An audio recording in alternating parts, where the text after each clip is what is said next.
Welcome to this episode of Bible Deep Dive. Um, I was putting a lot of thought into what I would want this one to be, and I've decided to go into a part of the Bible that I feel like a lot of people probably have heard of and maybe even taught about, but just trying to bring some new understanding, maybe to some of it, and that is Matthew 5, verses 1 through 12. Now, this is a very common passage of scripture you may have heard. It's the very beginning of the Sermon on the Mount, if you've heard of that. It's the section that contains the Beatitudes. These are Jesus' blessed statements where he says, blessed are these people who do this thing and they'll get this thing out of it. And I feel like there's a lot of really good teaching on it, but I also feel like there's some not so great teaching on it. I've read several books by several different authors and pastors, and you can get kind of really good stuff or not so great stuff. So I'm going to try to be one of those really, really good stuff ones right now. One of the first things that you always want to do when you start diving into the Bible, when you start studying the scriptures, is you want to ask yourself a couple questions. This is the basic kind of hermeneutic or way that you study the scriptures. The first question you want to ask is who's writing or who's saying it, and then who are they saying it to, and you want to know a little bit about the culture that's being talked to and basically who's talking to them, because that really give you a lot of insight into, for example, if it's a parable or if it's a history or if it's a lesson. And some things can be lost between cultures, like there are idioms or sayings, phrases that certain cultures use that others just wouldn't understand. Like here in America, we have a phrase, it's raining cats and dogs, right? In other cultures, they would have no idea what that means, that it just means, hey, it's raining really heavy outside. But in Matthew, starting in chapter 5 and verse 1, we see Jesus calls this crowd, he doesn't call the crowd to him, he has a crowd surrounding him. So it says in verse 1 here of chapter 5, when Jesus saw the crowds, he went up to a mountain, and after he sat down, his disciples came to him. And then in verse 2 it says he opened his mouth and began to teach them, saying, and then it's going to go into what he's actually saying. What's interesting here that I think a lot of people miss is that Jesus isn't teaching the crowd, right? Jesus up to this point has been doing a lot of ministry. He's been doing healing. It's still early on in his ministry though, so he hasn't really kind of laid out the foundation of who he is and what he's teaching necessarily. He's been kind of calling disciples to him, and he's just getting started. And so what you see through the Sermon on the Mount is really this kind of foundation of Jesus's teachings and what kind of sets him apart from other teachers and leaders of the day. And it's interesting because he has a huge crowd around him, and he sees this big crowd, and he knows most of these people aren't going to be my disciples. They're not going to be my followers. So he goes up onto this mountain and he sits down. And so a lot of people will, when they teach this, they'll say that Jesus is giving this as a sermon. They even call it the Sermon on the Mount. But in reality, it's actually more of a small group study. He goes up to the mountain and he sits. Right? If he was going to be giving a speech to a crowd, he wouldn't sit down. He'd stay standing up and he'd be shouting. But instead what he does is he sits down and he calls his disciples to him. He pulls them in close and he begins to teach them. He begins to teach his disciples. Now, the crowd is still there, and they all kind of will press in, and they'll be listening. And so he knows he has an audience, but it's not really for the audience out there. It's for his disciples. And so he begins to teach his disciples, and he says to them, the first of the blessed statements in verse 3 here says, "Blessed are the poor in spirit, for theirs is the kingdom of heaven." And so this is the first of the Beatitudes, the first of the blessed statements. And it's also where not everybody, but a lot of people get it wrong right from the bat, because it says, "Blessed are the poor in spirit." And I've read in books and I've seen sermons where people leave out the in spirit part and just talk about blessed are the poor. And while, yes, poor people can be blessed, don't get me wrong, there can be blessings that poor people get. This is not just a blanket statement that, hey, if you're poor, you have blessings, so it's good to be poor. That is not something you will find anywhere else in Scripture. That is not a scriptural idea. What he's talking about here, being poor in spirit, if you have a Bible, like I said in the introduction video, I use the New American Standard. And while this is not, strictly speaking, a study Bible, it is a good Bible for study because the words are very accurate. And it does have little notes in the bottom. So if I look at my notes here in verse 3, it says, "Those who are not spiritually arrogant." So when you break this down, if you were to go into the concordance and you were to really look up the phrase poor in spirit, what you would see is it's basically people who are not arrogant about their spirituality. So if you remember the story of Jesus, over and over again, this group of teachers and leaders called the Pharisees come to him, and they quiz him and they grill him and they really try to catch him in falsehoods, and they believed that they were the most spiritual people on the planet, basically. And so Jesus is almost, again here as he does elsewhere, comparing those people to what true righteousness is. So he says here, blessed are the poor in spirit. Blessed are those who are not arrogant about their place with God, would be a good way to think about this. Basically, it's people who are humble in spirit. It's people who know that they are not perfect. It's people who are not trying to put on a fake cloak of righteousness, but who admit their own failings. It's people who are willing to be humble about who they are and where they are with God. And he says theirs will be the kingdom of heaven. And this idea of the kingdom of heaven we'll get into more as we go throughout the different scriptures, especially in the New Testament, but also in the Old Testament, this idea of the kingdom of heaven as a literal place, that kind of the first step in getting into the kingdom of heaven and being a part of the kingdom of heaven is being humble in your spirit, is knowing, number one, that you don't deserve to be there. And that's what that first statement really relates to. Now in verse 4, he gets into the next one. He says, blessed are those who mourn, for they shall be comforted.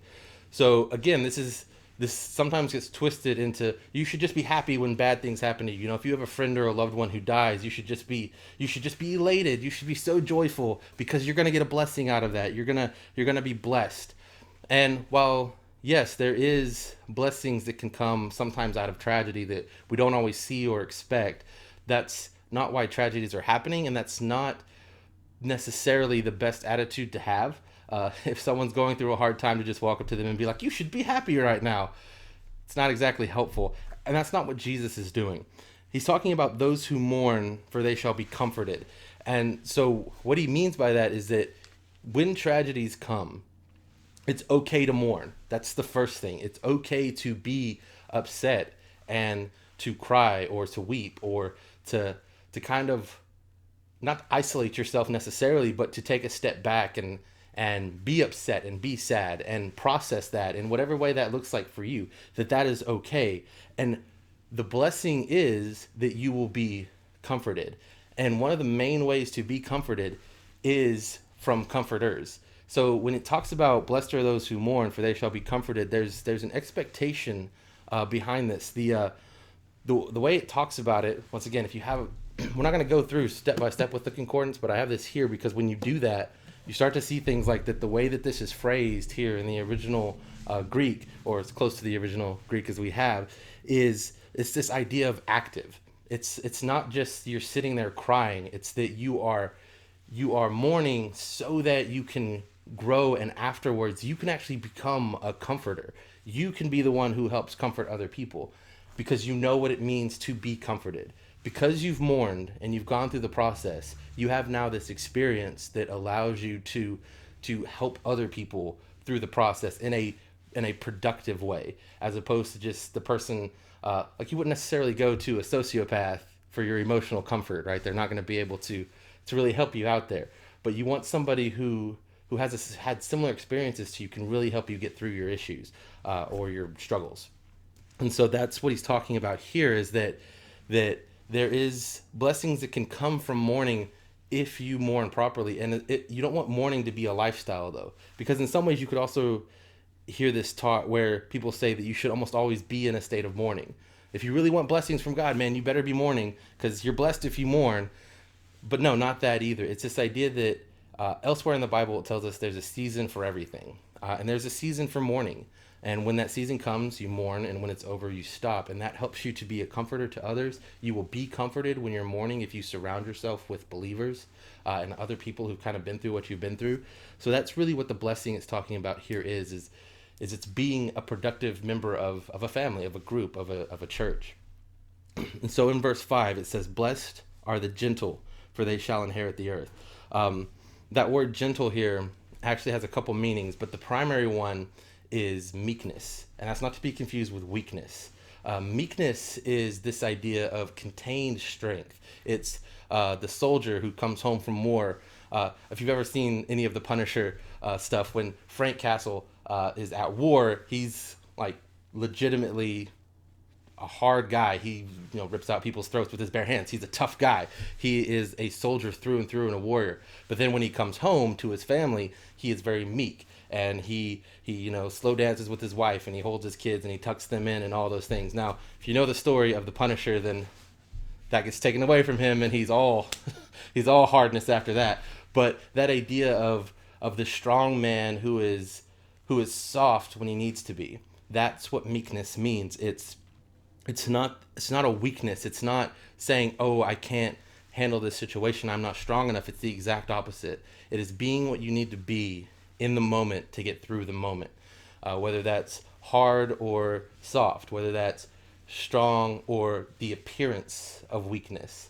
Kind of that idea of, Jesus gets into it later on, of turning the other cheek, where it's like you have a right and even the strength and the ability to kind of take over the situation and be strong, but instead you decide to take a step back out of humbleness and meekness and say, I'm not going to use that at this moment. But it doesn't mean you never do it. There are moments for strength. Jesus himself even says there's going to come a time when you need a sword, but the meek man knows when that time is and doesn't act too soon, but he also doesn't act so late that other people suffer because of it. So that's what he's talking about here with meekness. And he says, for they shall inherit the earth.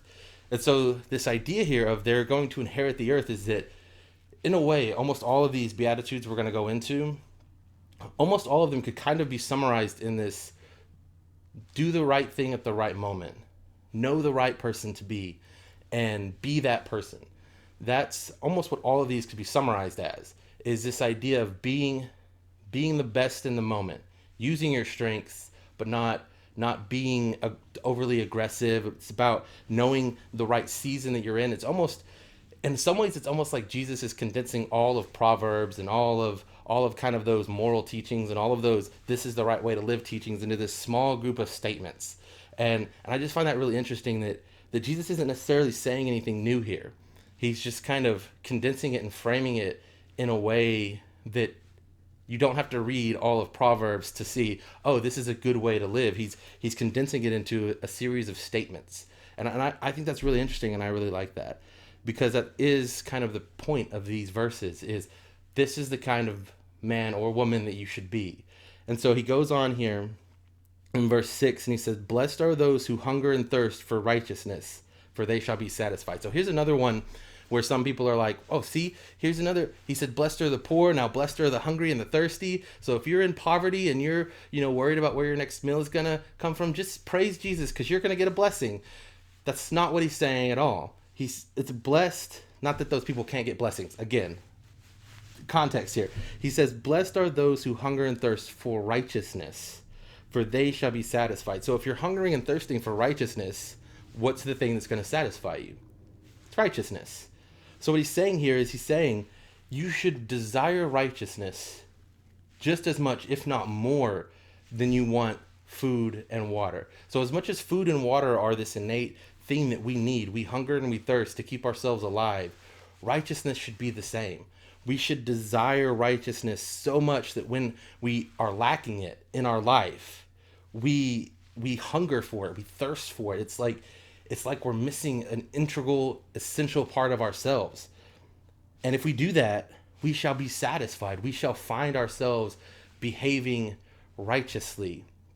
There's this quote, and I'm 99% sure it's by C.S. Lewis. I probably should have looked it up to make sure, but I think it's him, where he says, basically that if you find yourself not loving someone the way that you're supposed to, because we as Christians are called to love people, he says basically act like you love them and you will find yourself starting to love them because the way that we act starts to kind of influence the way we think.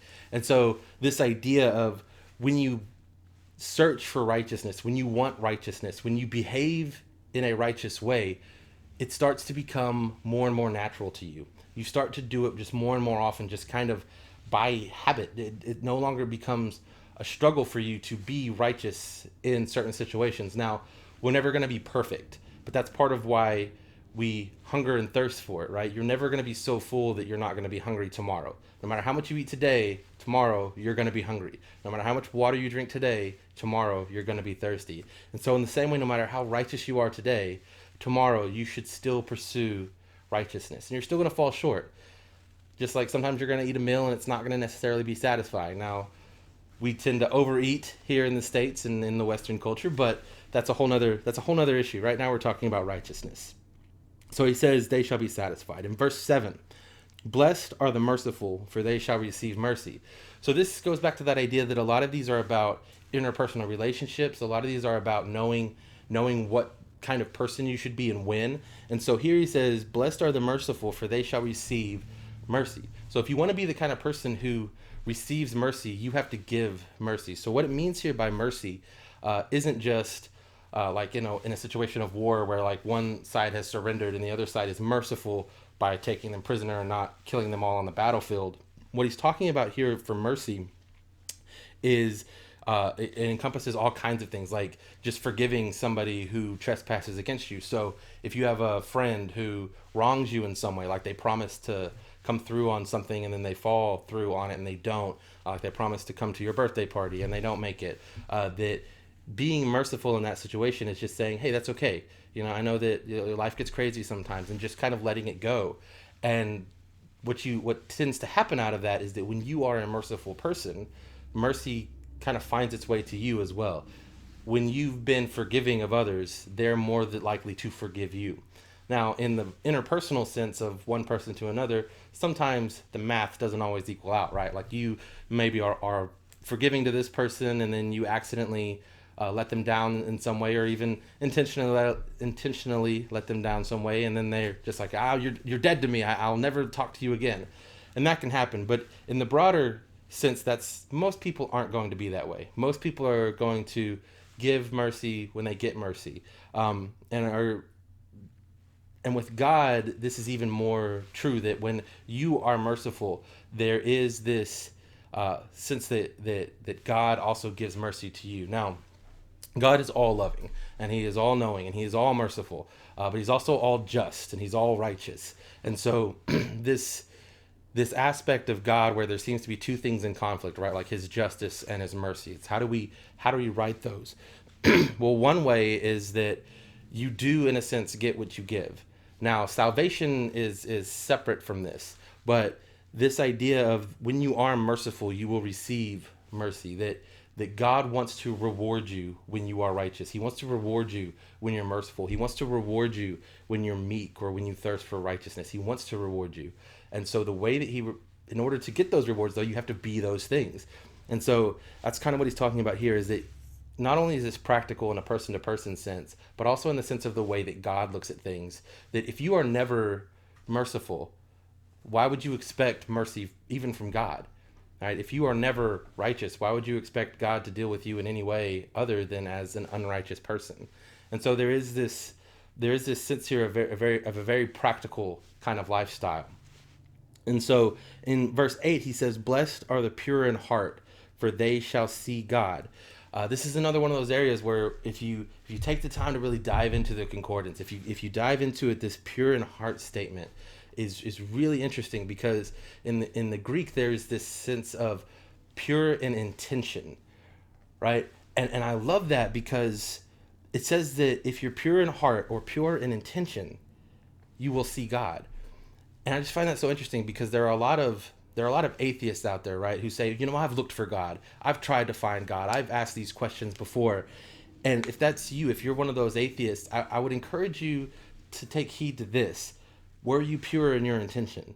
When you were out there seeking after God, were you doing it so that you could actually know God, so that you could actually serve God, so that if this God is real, I could actually get to know him on a personal level and become his disciple and follower? Or were you seeking after God in the hopes of finding that one little tick so that you could say, aha, see, God is evil, or aha, see, I knew there wasn't really a God? What was your intention? Because if you want to see God, if you're actually honest and you really want to see God so that you can know God and you can worship God and you can love God and have his love shine back on you, and you can really have that personal relationship with God, that face-to-face relationship with God that we as Christians are promised and are even beginning to experience here in life. If that's really what you want, if that's your real intention, you'll see it. You'll see God. This is why a lot of atheists, they're dismissive of it, but a lot of believers will say things like, I see miracles every day. Every day the sun rises is a miracle, or a child's birth, that's a miracle.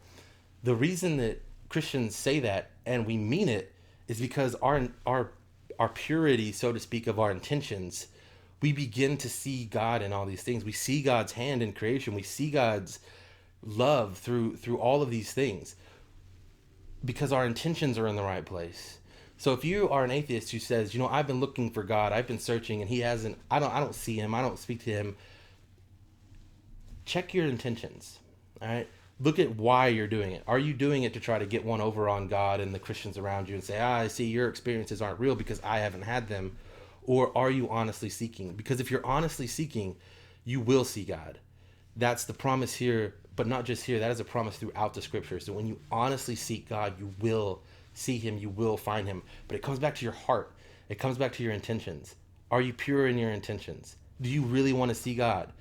There's a question, and I know Frank Truax, who's a apologist, has said it, but there are others as well. I think J. Warner Wallace has said it too, where they've been at these debates or these QA sessions, and someone will be asking them question after question after question about God, and a lot of times they'll get to this point where they'll say, hey, if I could answer all of your questions sufficiently for you, would you then admit that there's a God and worship him and follow him? And the majority of them say no. And so that just shows that their intentions are not pure. And so this verse would say, well, then you're never going to see God. You're always going to find reasons to not follow God because you don't really want to. And if that's where you are, man, I would just encourage you, just be open-minded, so to speak, and really seek after God with the intention of, hey, if God is real, then yeah, I should follow him. And I guarantee you, if that's your intention, is to actually see God and know God, you will eventually see him. And it won't take very long at all. Because that's what happened to me. That's my story. So after that, in verse 9, he says, blessed are the peacemakers, for they shall be called sons of God. So this verse is kind of straightforward. It kind of goes back to that meekness verse where, blessed are those who, even though you have a right to be upset, or you have a right to fight, or you have a right to kind of fight against this situation, the peacemaker is the one who says, hey, let's not fight. Let's find a more amicable answer. Let's find a solution to this that is more peaceful than fighting.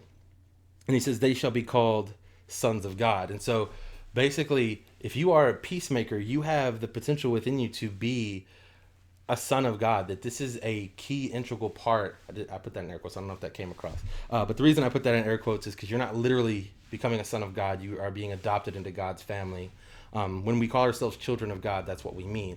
We've been adopted by God. That's different from being created by God. There's a lot of teaching going on where, we're all God's children. Every person is God's child, and that's not scriptural. That's not biblical. To be God's child means you have to be adopted into the family.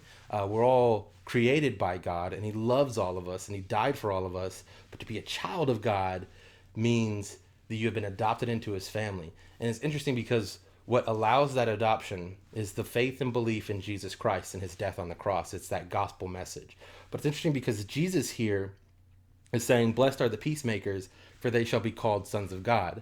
And so there's almost this distinction he's making here between being saved and getting salvation and this kind of title of sons of God. And that part of that comes from being a peacemaker, being someone who like with meekness kind of sets aside your right to justice and instead says, you know what, I'm going to be the peacemaker here. I'm going to be the one. It's that idea that you've probably heard before. Be the bigger man, right? Be the bigger person. Be the one who steps up and says, no, you know what? Let's have peace in this situation. I have a right to be angry, but I'm going to choose not to. I'm going to choose to just let this go and move on with my life. And that's one of the keys here is this is, hey, you can't control what other people do. You can only control what you do. So as far as it's dependent on you, be at peace. Be a peacemaker. Now, if someone else comes up to you and tries to punch you in the face, it's okay to try to stop that, to swat their hand away, or even to fight back at times. But if someone just says, hey, you're an idiot, just be like, yeah, okay, and just move on. It ultimately will have no real impact on your life long term unless you let it. So just be a peacemaker and you will be called a son of God. And that's just very interesting phrase here that I think is pretty cool. So in verse 10, he says, blessed are those who have been persecuted for the sake of righteousness, for theirs is the kingdom of heaven. So like with the poor statement, like with the thirsty and hungry statement, some people look at this and say, oh, this means that if you're being persecuted, be happy in that, find joy in that, because there's a blessing that comes from that. And while yes, in fact, the entire first chapter of the book of James deals with finding joy in hardships because it produces endurance. What Jesus is talking about here is he's talking about being persecuted for what? For the sake of righteousness. And so this goes back to that idea of righteousness is so valuable to God that he brings it up multiple times, not just in this list, but man, so much of scripture deals with being righteous, living a righteous life. The entire book of Proverbs is about how to live a righteous life. And right here he says, if you're being persecuted for the sake of righteousness, man, yours is the kingdom of heaven. You are right there, man. You have the kingdom of heaven. He said, blessed are the poor in spirit, for theirs is the kingdom of heaven. Well, here he says it again, blessed are you if you are persecuted for righteousness, because, man, yours is the kingdom of heaven. And it's just this idea of Jesus gets persecuted for righteousness, right? Jesus gets hung on the cross because of his righteousness, because he was calling out the unrighteousness of the Pharisees, because he stood up to the Pharisees and he said, man, what you are doing is not what God wants you to do. And eventually they persecute him and he actually gets executed for that. And Jesus was persecuted for righteousness. And so when we are persecuted for our righteousness, so you're not just being persecuted because you did something wrong or even just randomly. You are being persecuted because you pursued righteousness. Yours is the kingdom of heaven, and you can be blessed in that. There is a blessing that comes from that, but that doesn't mean that we seek out persecution, right? This is saying that if you are being righteous, if persecution comes because of that, you can take heart because yours is the kingdom of heaven. Because being righteous while you're being persecuted is really hard. It is not our innate kind of, hey, let's be righteous right now, we're being persecuted. It's no, when you're being persecuted, you want to punch someone in the face, right? You want to fight back. You want to do these things. And like I said, sometimes there is a time for that, right? There's a time for everything. Sometimes there is a time to fight back. But, when you're being persecuted for righteousness, and while you're being persecuted, you stay righteous, that is hard. That is something that takes more than just our innate kind of human ability can do. And so, yeah, man, you are showing the world when you are being persecuted and you stay righteous, you are showing the world that what you have is real. As I said before, this is almost like you could condense all of Proverbs into these verses. There is a proverb where it says that when you bless the people who curse you, when you are righteous to those who do unrighteousness to you, you're basically, I think it's in Proverbs, you're basically heaping coals on their heads. You're increasing their later judgment because they are mistreating you falsely while you're being righteous, that God is keeping track of that God is not going to forget that, and that he's going to make them come to account for that. And so there's just this very practical sense of when you are righteous and other people see you being mistreated while being righteous, you look good and the other person looks like a total jerk. So be righteous, and it can only ultimately lead to good. Even if some negative things or some bad things happen right now, man, hey, that's okay. You can get through it. And ultimately, for the Christian, we believe that this life is temporal, but that there's an eternal life to come. And so even the hardest struggle, and we can see this in our life, like if you're out of high school, think back to when you were in high school. Every problem seemed like it was the end of the world, right? And now you probably don't even remember half of them, right? So we see this in our own life, that these afflictions that seem so terrible, once you get past them, once you get through them, some of them it's like, why did I even feel bad about it in the first place? So now let's take that principle and look at it in light of eternity. Man, with a little persecution now for being righteous in light of eternity, man, that changes the whole perspective. That changes the whole game. And so finally, in verses 11 and 12, he says, "Blessed are you when people insult you and persecute you and falsely say all kinds of evil things against you because of me. Rejoice and be glad, for your reward in heaven is great. For in the same way they persecuted the prophets who were before you." So Jesus here is kind of building on verse 10. He says, these insults and these persecutions and these hard times, if they come to you because you're being righteous, if they come to you because of me, because of Jesus, he says, man, rejoice and be glad. Your reward in heaven is great. So he's saying, have that eternal mindset, right? He's finishing with this, have that eternal mindset, because when you really look at these things in light of eternity, there is no comparison. And he says, your reward in heaven is great. And he basically reminds them, right? He's talking to a Jewish audience, right? His disciples are all Jewish. And so they have this concept of the Old Testament or the First Testament, the books of Moses and the prophets and the Psalms and the Proverbs and all those things. They would have, even if they didn't necessarily study them because they weren't religious leaders, they would have known the basic stories. And so he says, man, they persecuted the prophets who were before you. He says, look back in history and you'll see that righteous men and prophets get persecuted sometimes. In fact, a lot. Some of them get persecuted a whole lot. Some of them get persecuted to death. And he says they did it to them, so they're probably going to do it. They're probably going to do it to you too, at least to an extent. We're lucky here in the West, in America or in Europe, wherever you are. If you're in the Western kind of sphere of Christianity, we're really lucky that kind of the persecution we get is that online atheists call us stupid. But in some countries in the world, even today, whether that's, China or the Middle East or parts of Africa or even parts of South America and even some parts of Europe, depending on where you are, you can be legitimately persecuted. You can be arrested. You can be attacked or beaten or even killed.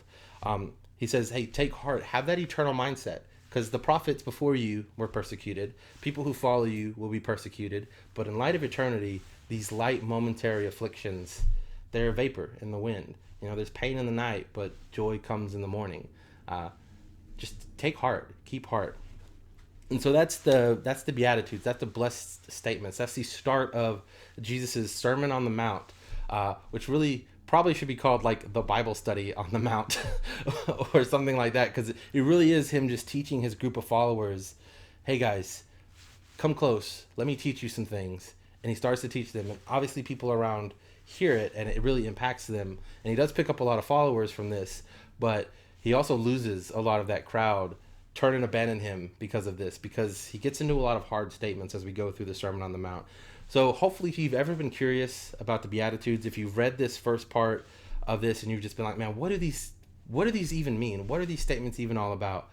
Well, hopefully you see now, as I've kind of dove deep into them, a little bit more about what they really mean. And it really does revolve around just interpersonal relationships and practical how to live your life and how to be the best Christian you can be and how to really stick it out and follow through and why you should want to do those things. If you have any questions, feel free to leave them in the comments down below. Make sure you like, share, subscribe, all of that stuff. Come on back. We're going to have more Bible deep dives. And if you want to see a little bit more of the in-depth, like you actually want to see me kind of using the concordance instead of just referencing it or those things, just let me know. I want to kind of remove some of the mystique of how to study the Bible. So if you want to see me go a little bit more into the preparation as opposed to just the explanation and telling you how I found the things, like, oh, I know this word has a deeper meaning because it's in here. You want to actually see me go in here and find it? That's cool too. We can do that. Just let us know. We'll see you next time.